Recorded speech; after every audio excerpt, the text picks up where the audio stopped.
hey there, and welcome to Fearless Authenticity with Jeanne Sparrow. This is my podcast about finding our successes in life through the gift of who we truly are. Now, these are conversations I love to have with people about what it looks and feels like to do this, and they know it. I want this to be an inspiration for all of us to find ways to use our unique gifts in the way that we were created to serve, to make our dreams come true, and to pursue our passions. Now, as I always say, I hope this gets deep because that is where we find the best stuff. But it is also about the fun of life, because if it ain't fun, it ain't worth doing. So let's dare to be brave, be free, be you together.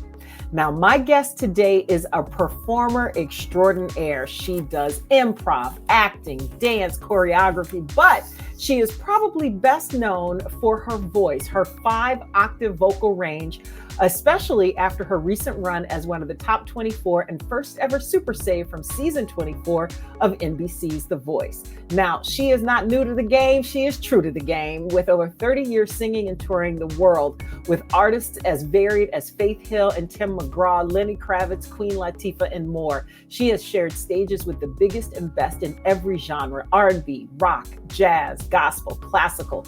She has done it all, singing a duet with the iconic Johnny Mathis, to performing for presidents like Presidents Biden, Obama, and Clinton, and working with legendary producers like Phil Spector. She has performed on 2 Grammy Award-winning projects, including one with Celine Dion, as I like to say it, and received an ASCAP Pop Music Award for her songwriting collaboration with Ed Sheeran. She also finds time to be a radio personality on a jazz station and just dropped her new single called Celebration.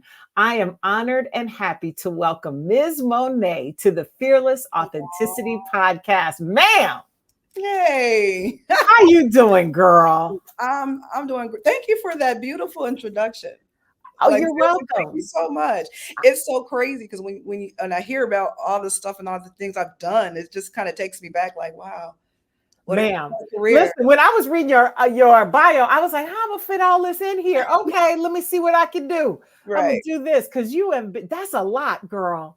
What do you credit your ability to keep working? I mean, 30 years in any industry is notable, but in the music industry especially, and looking like this, flawless, hey, not looking like you've been doing it over 30 years, ma'am, because that life is not easy. It's, it's not, it's trying. I try to tell people all the time, don't think that it's all roses, because it's not. It's work. It's still work, even though it's work that I love to do and I enjoy doing, but it's still work. And you have to have a work ethic. You have to, you can't be partying. You got to make sure you get your sleep. You got to stay hydrated. You got to work out. You got to do all the things necessary to keep your body, your mind, and everything in tune so you can get through that show. Because, sometimes, like, I'm out on the road right now. We do like 3 shows in a row, bang, bang, bang, and you got to just be on. So it takes some knowing. It's not an easy thing, I guess I want to say. Right, because basically what you're saying is you're taking care of your instrument, and Absolutely. you are the instrument. And I don't know how much any of us realize how much who we are is the thing. Yeah. Right. And when you're a performer, I think you know it a whole lot more, but I think that's true for anybody, right? Yeah, absolutely. I mean, a lot of people, when they think about singers, they just look at us as being just, these singers, people who stand and, stage and everything. But we have an instrument too. My instrument is as equally as important as the drummer or as the bass player or as the keyboardist and everything. It's just, I sing, and that is my instrument. And because it is my instrument, you have to take care of it. You have to, do what's necessary to make sure it's fine tuned. You don't want to overwork it. You want to keep it. So it's very, very important. I think a lot of people kind of overlook. They just look at a singer as a singer. Like, no. I'm an instrument too. Yes. And I love that you see that, But I want to talk about your latest project, ma'am. I love the new single name because life, you got to Celebrate. celebrate. You got to celebrate. Great. Yes. And I have seen you say that this is more than just a song. It's a representation of your musical journey, inviting everybody into this kind of joyous celebration of life, success, joy, achievement. With all that work that we just finished talking about, how do you define that either through the song or in your heart when you were singing it? You know, when I wrote Celebrate, it was at the time I didn't, I just wanted to write something that felt good. And I feel like, a lot of music that's out right now, and it's great, it's fun, but where are those feel good songs? Those songs that you wake up Saturday morning and put on and clean the house to. Where is that music? Where is that stuff that is timeless? It's always, as soon as you hear, you like, that's my jam. You know what I mean? And so I wanted to write something like that would just be reminiscent of that feeling, and give you that nostalgia, right? And then but it's funny because I wrote it a year before I released it, and now it's taken on a whole nother thing, especially with everything that I've gone through in this past year, and dealing with as an artist. And it can't be more poignant as a mantra for me now. Celebrate life, celebrate the good things, celebrate. It's time to celebrate, y'all. We didn't come too far. We are here now. You can't deny it. And we're celebrating it all the way through. And it's funny because, when I mixed the song, and I remember I was in the gym and I was on the treadmill and I was listening to the mix back, and I was like, I started crying. I couldn't help but cry. I started boo-hooing, like literally crying, because I was preaching to myself, those words. And I was like, now, if that just affected me like this, I hope it affects everybody else too, that they can listen to and adhere to something, what I'm saying in this song. Like I said, and even I say it as a lyric, listen, no matter what you're going through in life, be sure that life is for you. I mean, it's just like all these different things. It's like, positive words and everything. And you never know you need them until you hear them. And so it just has taken on this whole nother meaning for me. And I'm so proud of just what Celebrate represents. It's just one of those songs, and I'm happy to see it just flourish the way it's going. Oh, I'm happy for you as well. There are a couple of things I want to unpack. I'm going to go back to what has happened over the last year in a moment, but I want to pick up one little piece of that. As a performer, you said something really interesting to me about how it moved you yourself when you're listening to it. As a performer, do you think about how you serve other people through your music when you're in that moment? Like, do you, because I'm sure it's one thing to have something you've written listen back to you and it's speaking to you because the dialogue was there, putting it down onto paper and then listening back to it later. But I'm interested to find out how you think about it, especially as somebody who music has affected my whole life, being in radio and, growing up with a musician mother and having music throughout my whole life. One thing I always wonder with artists is, like, when do you realize how your words and how just the tones of the music and the way you sing it serves the people who are listening to you? Is that something that's really conscious for you and intentional in the way that you do it? Absolutely. Absolutely. And you couldn't have said it, better. It's, I call it my ministry. And because it is just that, it's the moment when these words, this song, whatever it is, this performance is a ministry. Now I have to minister to you, and you have to, I had to put it to you in such a way that you can receive it, and take it into yourself and allow it to do what it needs to do for you, for you. But this is ministry now, and it's reciprocal. You feel me? It continues and it goes like that. And it's so important. I remember when it changed from just being, my performances to, no, this is my ministry now, because it's so important for me as an artist and as a performer. It's more important for me to make sure that the audience, that someone is getting the message, that someone is feeling something, that someone is taking these words and healing themselves for whatever it is, because we're all going through something and we don't know, and I always ask God, allow my voice to be used and to be heard, and let your words and your doing take over right now.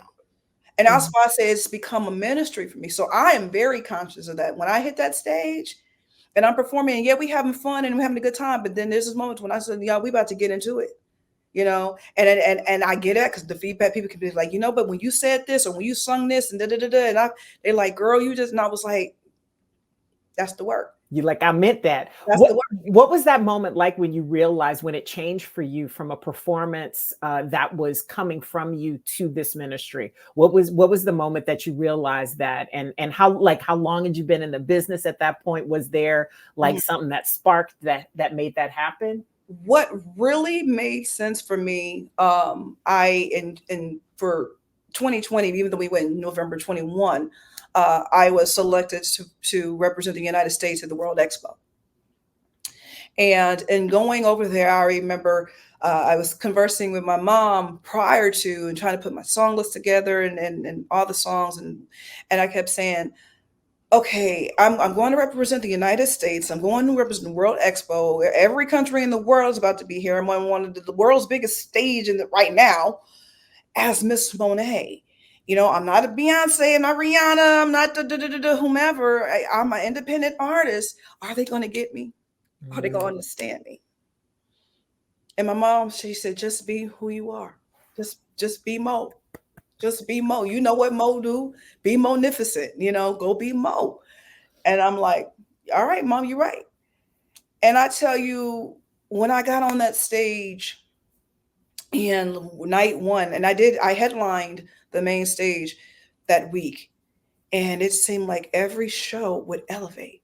And it got to, I think, my last performance, and the people were just standing up and crazy, to the point where they rushed the stage, and the security came running down and guard the stage. And my mom was looking around. She was like, did someone call a bomb in or something? What's happening to my kid? What's going on? But the people were just so amped up. And it was when I saw the ladies, because women, they have their faces covered, and we're in Dubai. Because you in Dubai, yeah. Dubai. And these women, they were ripping off. Wow. Off. And one lady came, she says, "You freed me." That's when I knew. And I came home, Jeanne. I came home and I sat in my house, and I sat in silence for 3 weeks. I sat in silence. I mean, not 3 weeks, 3 days. I just sat in my home just for three days, and I said, God, what was it?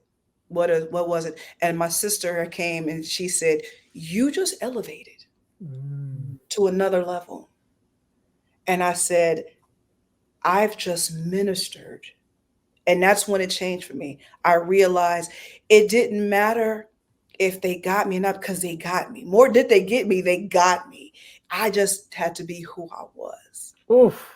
I just had to and I knew at that point, I can get on any stage in this world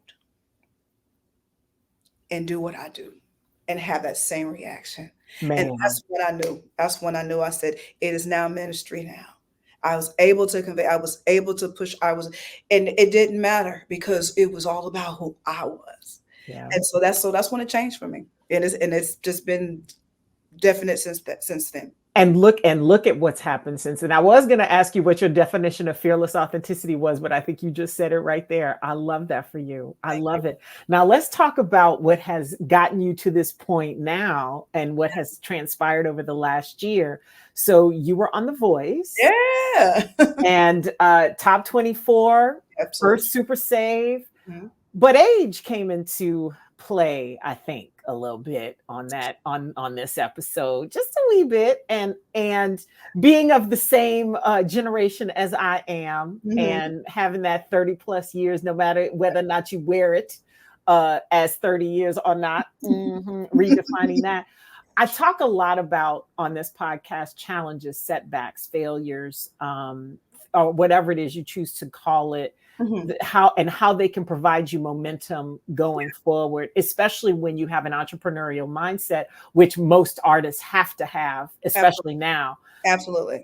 Would you say that experience with The Voice was fell into one of those categories as it's a blessing, but it's also a challenge because of the obstacles that you faced? Or how do you see it?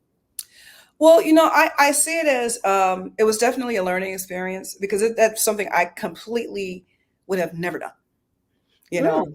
I have always, been asked over and over again throughout my, career, how come you haven't done American Idol or or what are all these different things? And it was just, something I just never was like, no, I'll never do that. Because you're working, you're gigging. What you need to do that for? Right. It's like, and then like, first of all, American Idol, of course, there's an age cap on that. So I knew I wasn't going to be able to do that. And then when The Voice started and they were talking about, it's just about The Voice, isn't about not your age or And I was like, no, still no. Because most of the contestants, there are very few contestants that you see who are over mid-30s. And that's considered old, I think. Very few. So, but I was scouted out. A scout found me and approached me and was like, we have a mutual friend who was on Amazon 24 on season 22, and a good friend of mine and mentor, Wendy Moten. And she, we all know what Wendy did. Wendy literally should have won. Wendy and I are parallel, just in everything, because she's the reason why I ended up singing with Faith Hill and Tim McGraw, and a lot of artists. And when I was approached, I contacted her and I said, let me talk to Wendy. I said, hold up, hold on, wait a minute. And I said, let me talk to Wendy. And I called Wendy and because she is like my sister, she gave it to me raw. Gave it to me the way I needed to hear it, which said, okay, I'll do it. What most don't understand, is it something I would do again? No. And not because of anything, just the fact that it's political. It is what it is. Ageism is an issue. I wouldn't say that it's dominant, but again, we're talking about a show that's more geared to a younger artist and but they give the seasoned artists the opportunities, like Wendy and myself, and we appreciate that. And not so much just the seasoned artists, but I think the thing with Wendy and myself, in that situation, in fact, that we're older, but we been in the industry, and a lot of people, they didn't, fans, I would get emails like, well, you're already, you're taking it away from someone who deserves the opportunity. You're already doing your thing. You're already Monet. You've been touring. And we would get, and Wendy said, I would get the same thing. And I was like, okay, so I don't deserve the opportunity to be seen by America. Right. And to be your own artist in a way. Yeah. And my main thing was like, and then on top of that, until America knows me as a household name, I'm still unknown. Right. You know what I mean? So I feel, I deserve the opportunity to at least be here, and that's what, after going through that and dealing with knowing what Wendy gave to me and how I was able to approach it, I approached it such as, look, I'm going to do what I do. I'm going to be who I am. I just want America to see it and allow someone like me, who looks like me, who's the same size as me, same age as me. It might be a mom who has this great, beautiful voice, always wanted to sing, but she had a family, and she had to put, her singing, with dreams away because she needed to raise her family. Hopefully I inspired that person, to say, hey, well, Monet did it. She was 50 years old. I can still do it. Absolutely. You can. And that was my thing. I said, I just wanted to be able to show up and allow America to see what it looks like. Don't count it out. This is what it looks like if you allow it. Right. So, Because it never, like, because I find it interesting at this point in my life, and I don't know if you find it too, that people think that because you've achieved something that you don't have more dreams. That, it's like those are the dreams and who we are and what we're supposed to do here. That never dies. It doesn't matter how sick we are, how old we are, how accomplished or not we are. There is always something else we can do with what we've been given. absolutely. And I wonder if, like, do you find that also happens within the industry as well? The voice aside, because that's a kind of different thing. Mhm. Do you see any ageism or, It you know, always, I mean, it always happens. You always, coming up in the industry, like, I'm from Oakland, from the Bay Area, and growing up around the Bay Area, they call me Baby Diva, and I was always a little baby diva and and I was a baby diva to the other ladies who, paved the way for me at that time. You know what I mean? And I was the youngster, doing my thing. Well, now here I am. I'm them now. You know what I mean? And so I have the youngsters that come up under me and all the stuff like that. But you always in the back of your mind say, okay, well, are they gonna go for the younger or da da da da? And I was like, you know what? I just wanted to be the kind of person to say, you know what? Do what you want to do. I'm still gonna show up. I'm gonna be my best and I'm gonna be who I am, and you're not gonna be able to deny me. Let me be undeniable of anything that you have to sit there and say, she might be, but she don't look it. And I'm not purposely trying to look young. I'm just good. This is how God made me, you know. And I'm not out here acting old. No, no, no. And here's the thing: 50 is the new 30, as far as I'm concerned. ma'am, Man, that part. you know, That part. Except when your niece, look, except when your niece say they not 30, that's like, really the only time. you be waking like, ooh wee. When you drop it low one time too many, and you like, oh wait, hold up. Hold up, my Megan knees ain't together yet. But I'm working on them. I'm working on them. And I think, that's the thing. I think a lot of artists, especially ladies that I know in the industry around my age range, we're killing it. We're killing the game right now, and we're showing up in a way that says, I am what I am, but you didn't even know I was. And there's nothing I'm hiding. But the thing about it is I'm kicking butt better than these little kids.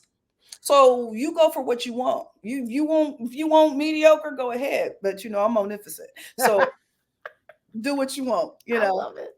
And that's the attitude. You got to come in with the attitude. And I think that's the difference between the mindset probably of then and now. Now we're like, yeah, you can't deny me, sir. I'm sorry. And when you know your value, when you know what you bring to the table, Yeah. I think it's much easier to walk into a room with that kind of Absolutely. power. Absolutely. Now, did you always know, because you said you started young in the Yes. Bay, did you always know that singing and performing was the thing for you? Was there ever a point that you were maybe pursuing something else or doing it because somebody said that's what you should be doing and you were like, that's not in alignment for me? Always was singing. I was fun. It's funny. I was telling a story yesterday to a colleague, because we were talking about people having 9 to 5s and all the stuff like that, and he was saying how he's never had a 9 to 5, and how he admires how his wife still would get some goes to work, and I was like, yeah, I remember I had a 9 to 5. Like, I graduated from high school. My first gig right after graduation was with Huey Lewis and the News. Right, I go on tour. Okay, this is great. All right. Power of Love, doing all this stuff, go straight to Europe, for That's so cool. At like 18? 18 years old. Ma'am, that's so cool. Ma'am, right? My mom was like, it was so funny. She tell you, a lot of people were like, you're going to let your daughter go off with that rock and roll group? And my mom was like, look, she's a child of God. And she knows, and this is what she wants to do, and this is what I'm gonna let her go do. And that's exactly what I did. I went and toured, and then when I came home, when the tour was over, I came home, and what did I do? I went and got a job. Because I'm 18, 19 years old. I didn't know like I know now, to seek out other opportunities or da da da. And then being in the Bay Area, we really didn't have them like the LAs and the New Yorks at that time, so I would go on the road and come home and get a job. And then my first job was with the Internal Revenue Service, with the IRS. Damn, girl. Yeah, I know. I got a little nervous. Like, oh, IRS. I was with the IRS. I was a tax examiner. girl, stop it. Tax examiner for default corporate cases. So I did that, and and did it, and then the strange thing happened. My department was relocated to Ogden, Utah, and it was like, you want to move, we'll move you. And I was like, I'm not moving to Ogden, Utah. No. And they had to try to put me somewhere else and everything. And then at the time there was a hiring freeze. So they couldn't level me up in rank, but they couldn't lower my rank. And they had to find me something comparable, and they couldn't do it. So what did they end up doing? Got severanced out. Then I went back on the road again, and sung with some other people like Kenny Loggins and Patty Austin and da. And then after those things were done, what happened? I went and got another job.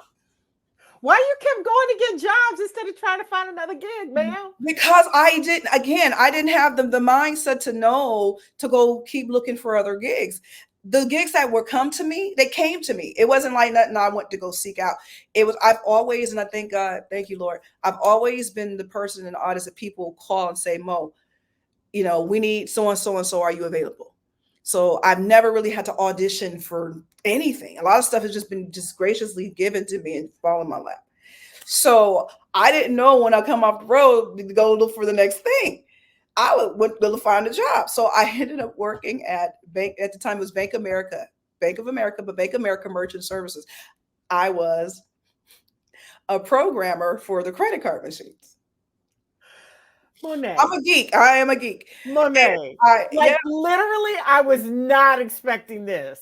Okay, go ahead. Finish. I'm sorry. I was a programmer. I was a geek programmer at Bank of America Merchant Services, and I would do that, and then strangest thing happened. Guess what? Somebody else called. No, the job left. The department closed again. My department. We're moving the programming department to Spokane, Washington. I was like, okay, this is happening again. Okay, well, do you want to move to Spokane? And at the time, I have to be now like 27 years old. And, I'm like, I'm not moving to Spokane, Washington. So the whole department moves. And now they have to try to place me.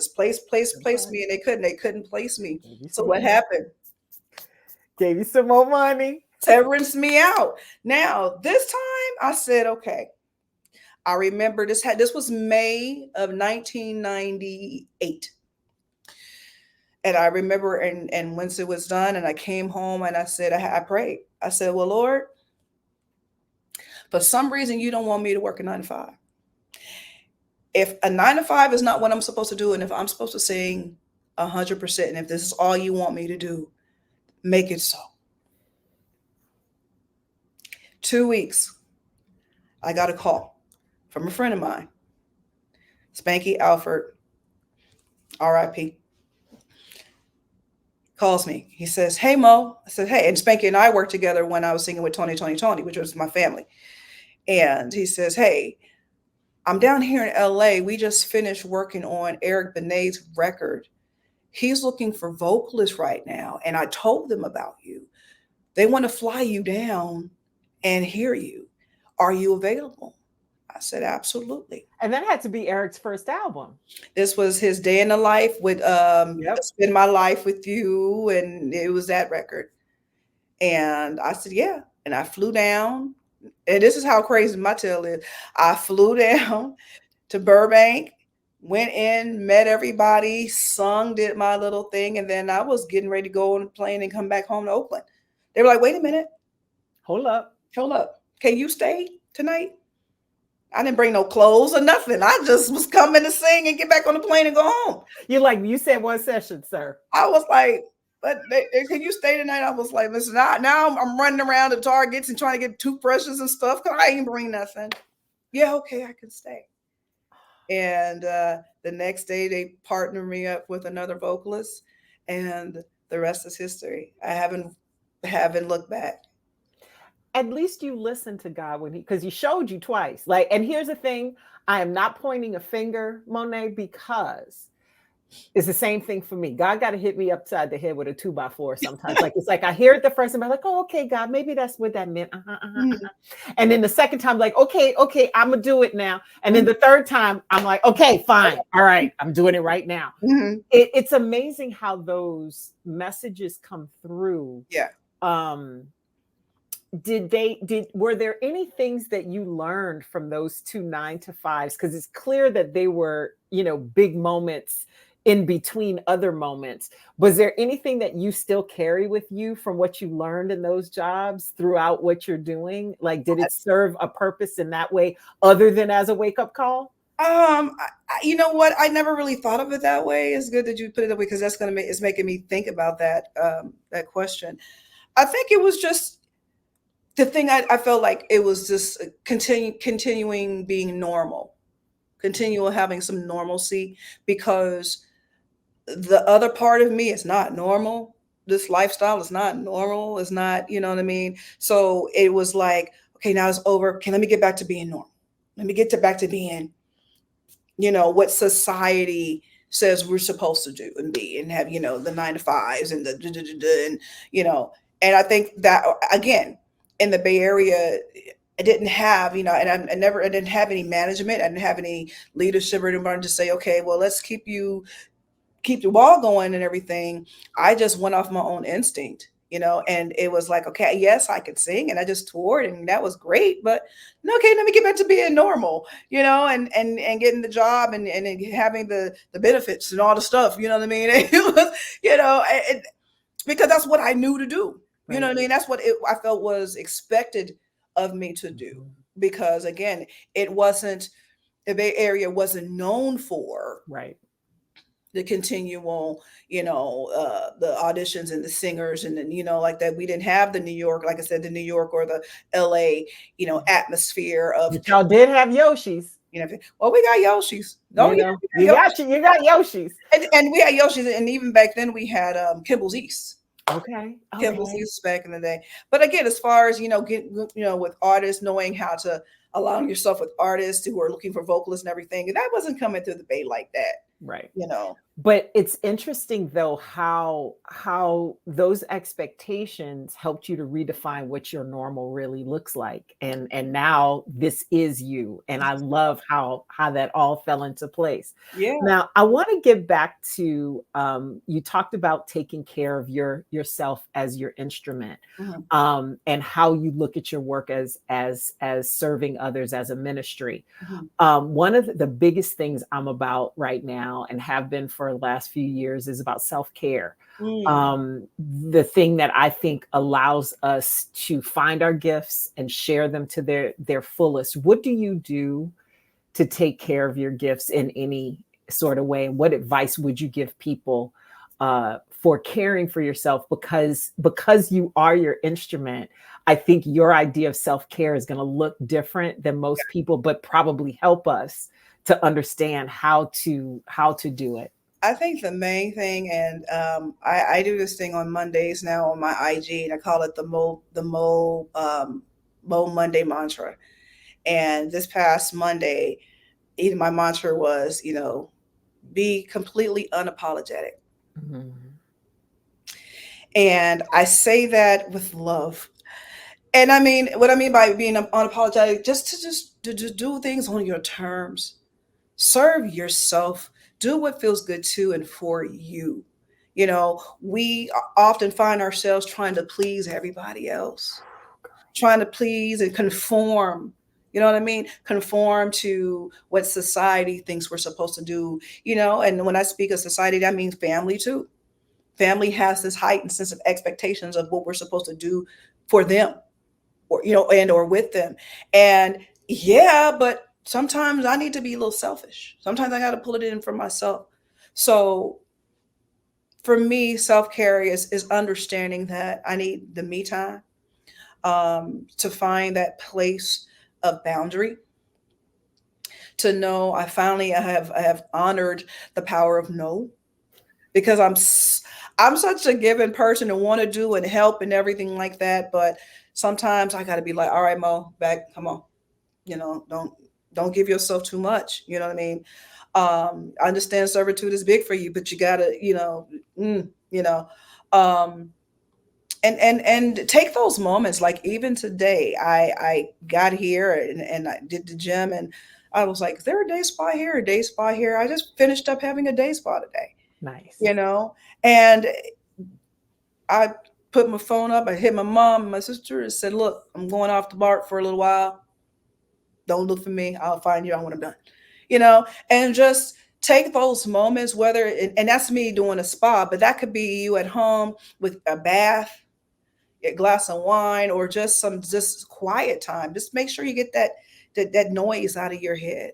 You know what I mean? Self-care is just really, honoring you. And I love that you say to do it unapologetically, because I think sometimes we feel like we have to apologize when we do things for ourselves. And so that's your advice for others. What's the best advice you've ever gotten? Ooh.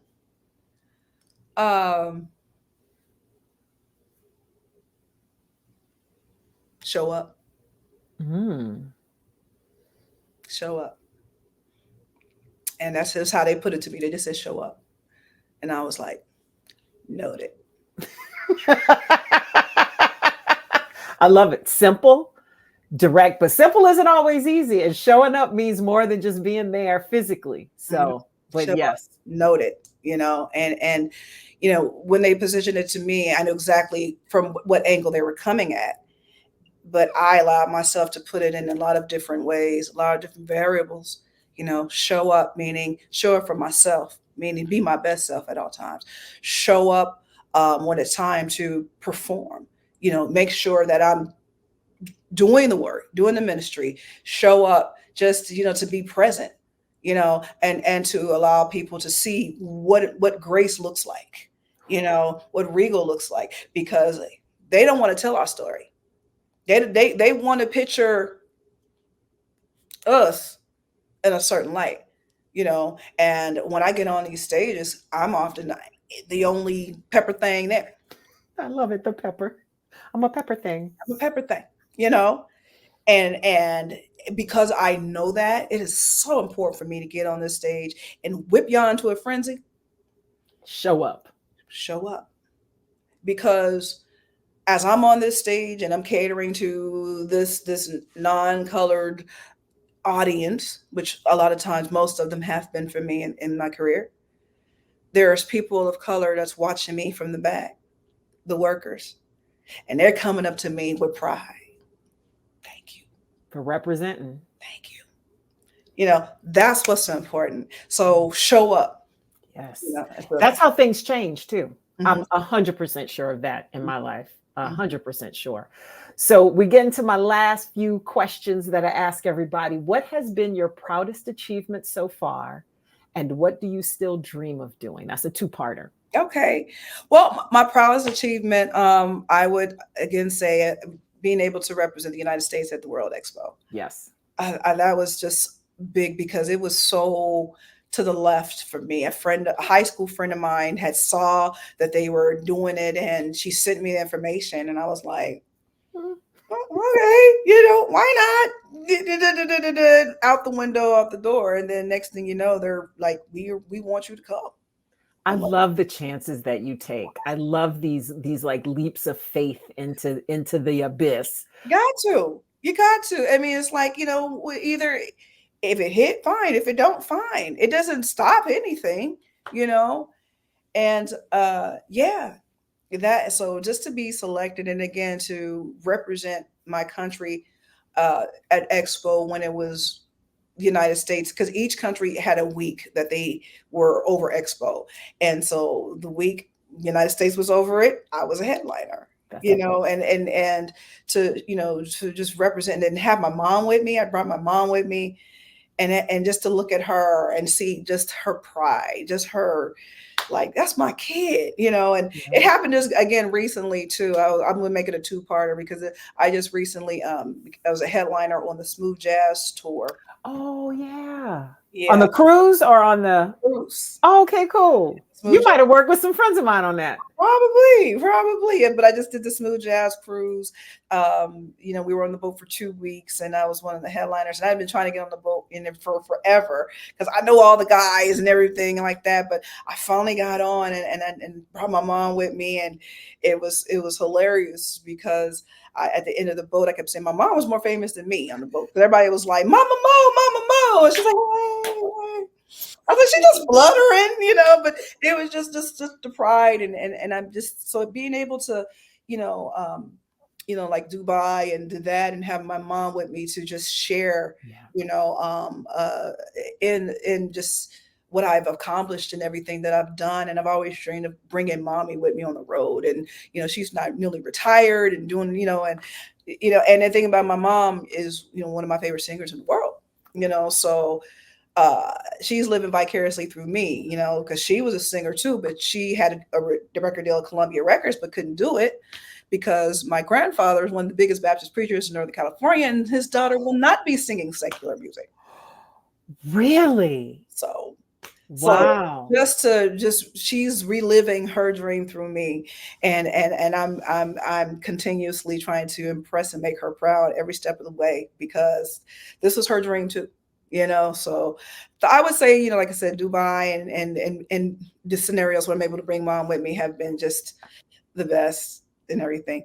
And I would even argue that it sounds like the accomplishment is that you were able to bring your mother. Like those things were great, but the thing that made them an accomplishment is because mama was there to witness it and live it with you. Oh, that's so beautiful.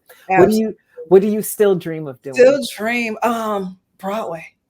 Ooh. Broadway is a bucket list of mine. Thank you, Mama. Mama just planting seeds, huh? You know what? Thank God for her. You know what I mean? Because she was never the type of mother that didn't allow me to dream and to dream big and to think big. She knew, she'll tell you, she was like, the day I was born, she was like, I just looked at her and she's like, oh, she's going to be a singer. Because they say I came out like, with screaming a note. And so I didn't make a joke, but she said they just knew I was going to be a singer. And she said, and watching me grow up and just music was always around me. My biological father, someone Marvin Gaye for 13 years, so, Marvin's like a godfather of mine. And then my mom is gospel and my grandparents were gospel promoters. So you had, people like Shirley Caesars and Pilgrim Greens, beans, potatoes, tomatoes. Sorry. Yeah, all that, what I mean? The caravans and, all the gospel quartets would come through my grandparents' home and everything. So she always had that, but then my father had Marvin Gaye and them over here. And then his mother was a classically trained pianist and vocalist. So it's like all this music. She said, I knew it was going to get you.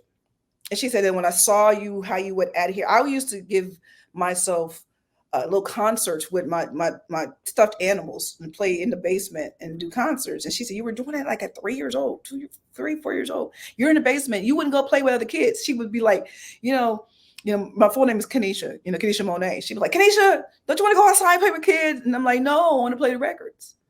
Wow. She said, I knew you were always going to do that. You've been true to, I said you were true to the game, but ma'am, like I didn't even know it went that long and that deep. She said, yeah. So, but Broadway and everything, she's always instilled, when every time something would come to the Bay Area, a play or something, she'd make sure we'd go see it. And, that's how I got the Wiz bug. I saw the Wiz before I saw the Wiz, you know what I mean? And she always instilled that in me, and it always has been a bucket list, and I'm still holding steady to that. And hopefully one to, I can see me doing some Broadway. I'm an actor. And that's the thing. People just want me to sing all the time. Y'all do know I'm a nut, right? I can't act. I'm crazy, So, but yeah, Broadway is definitely a bucket list. Well, when you own it, I'll be there. Because wow. Now, the final question I always ask everybody, and I think I have a feeling I know what the answer is going to be, but I'm going to ask it anyway. Okay. When, Conesha Monét, do you feel that you are at your best, truest, most authentic expression of you? gosh. Every day. Whatever you're doing. Every day. Every day. I'm at my best self. I think, gosh, yeah, literally every day. I think I wake up and I just thank God for it, and I look at me and be like, all right, girl, go be magnificent. It's just, it's so ingrained in me as far as just presenting this type of energy and this is authentically who I am. This is not a fake, this is not a act, You live in it. I'm consistent, and that's one thing I'm very happy about. I've had people come up to me who've never met me and say, your reputation definitely precedes you. I heard about you. I've heard about the Monet, and I get to meet them and be like, oh my God, you are really like that. You're really her. I'm like, what did you expect? I love that. I love that. And I appreciate it because, I want people to continuously, when they say Miss Monet, they're like, man, I love that girl. She's so cool. And I just think like, thank you so much and everything. And, I came across this thing the other day and I posted it on my social media and it said, I can't think of verbatim, but it basically was like, I could really brag, but I choose not to, and a lot of people were like, yes, you can, do you know who you are, da, da, da, da, da, and everything. And, when I have my sisters, my god sisters and my baby sister, they be like, that's why we here to talk about it. This Monet. And I was like, I'm so humble. I don't brag on boast on myself at all. But I'm glad just to be just that person. I'm glad to be consistent, to be very humble and grateful, because this is a gift and I don't take it for granted, and I try to, adhere that to everybody that I'm Mo. And this is how I'm always right here. From day one, I'm the same Mo. Older, but I'm the same Mo. So every day. Thank you for sharing that with us. Thank you. I appreciate that, sis. Oh my gosh. This has been great, girl. Yeah. I've had quite a few performers on this season, and I love the perspective they give us from how they do their art, how they show up on stage, and how that can translate to the things that we do in our own lives. So here's some of my highlights that I got from my conversation with Ms. Monet. I love that she calls her work her ministry. The fact that she sees it as not just what she wants to do, but that it serves a purpose for other people. I think a lot of times we get real narrow sighted, or I don't know if that's a real word, but we get really narrow in how we interpret what our work is here for from our own perspective, forgetting that it impacts other people. And I love that she says that. And even the prayer that she asked God to allow her voice to be used, because a lot of times we don't know how what we do impacts other people. I also love how that connects to her work on The Voice, being of a certain age, being of a certain size, being a mom, all these different things that we experience in our life just as a fact that we are moving through the world and getting older and that sort of thing. We count ourselves out, and she's saying, nope, I'm showing up because we deserve to be represented too, the way we are. And you have to come at it with that attitude that it's never too late. Don't cut us out. This is what it looks like if you allow it. I love that phrase. That is also an example of how unapologetic she is and how she says it with love. Because a lot of times I think when we do want to do things on our own terms, when we want to do the things that are good for us and serve our highest, greatest need, we think of that as selfish. We get judged as being selfish, and it's not that at all. And the converse of it actually serves no one, going back to her original idea, right, of being of service to others, that if we do what the society or family thinks we're supposed to do, that doesn't always serve us or them, right?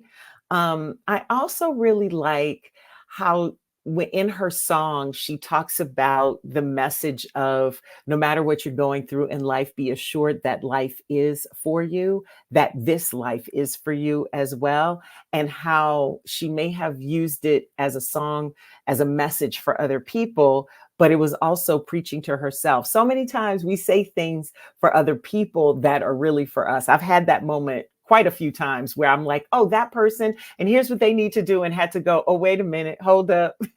That's for me too.